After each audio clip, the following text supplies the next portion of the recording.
og velkommen til aftens udsendelse, hvor det i dag skal handle om arbejdsmarkedets fri bevægelighed. Et grundlæggende princip for borgere i EU, hvor det handler om arbejde i andre lande og frihed generelt. I dag kommer vi ind på en hel masse specielle punkter, hvor jeg i dag har min co-host Anton med.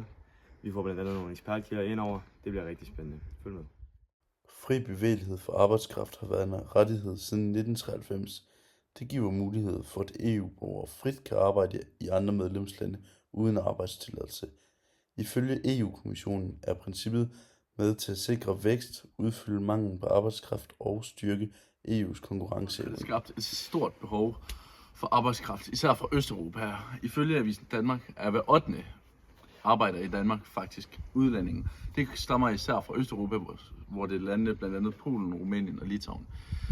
Men samtidig rejser der også store spørgsmål omkring løn, forhold og hvordan arbejdspladserne behandler det. Og nu vil vi også lige vise en lille graf, vi har om hvilke industrier der bruger dem. Vi kan blandt andet se, at landbrug, skovbrug og fiskeri er dem, der har størst brug af udlændinge, hvor det hele er 38%, der er udlændinge.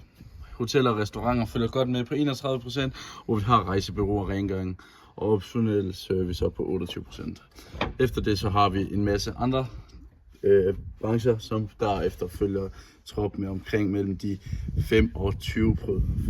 Hvordan ser det egentlig ud i realiteten på de danske arbejdsmarkeder i forhold til løn og behandling? Det vil vi se nærmere på nu. Hvor lang tid har du arbejdet? I working like 8 years in here. Okay. If you could talk to your own country, why do you work here?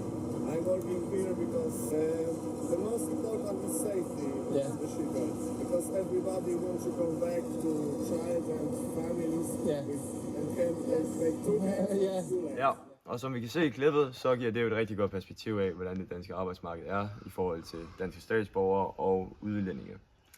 Nu vil vi gå videre til vores ekspertsegment, hvor vi i dag har vores EU-ekspert og jurist med, Magnus Gedeved. Hej Magnus, og velkommen til udsendelsen. Ja, tak fordi I vil have mig med. Magnus, jeg har jo nogle spørgsmål til dig i forhold til noget arbejdsmarkedets fri bevægelighed. Så lad os da bare gå i gang. Hvad er arbejdsmarkedets fri bevægelighed egentlig som sådan? Jamen, det betyder jo bare, at borgere i EU, de kan tage til et andet EU-land, og så kan de få lov til at bo der og arbejde der, uden at skulle have nogen arbejdstilladelse.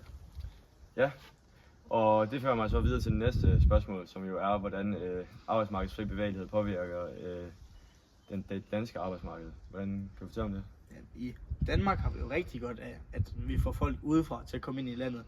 Både økonomisk og til at dække manglen på arbejdskraft i Danmark. Ja, og det vil jo så bringe mig videre til endnu et spørgsmål, jeg har i forhold til, hvordan det vil være i forhold til, hvis nu jeg var en EU-borger, som der kom til et andet land. Hvilke rettigheder vil jeg så have sådan i et andet land?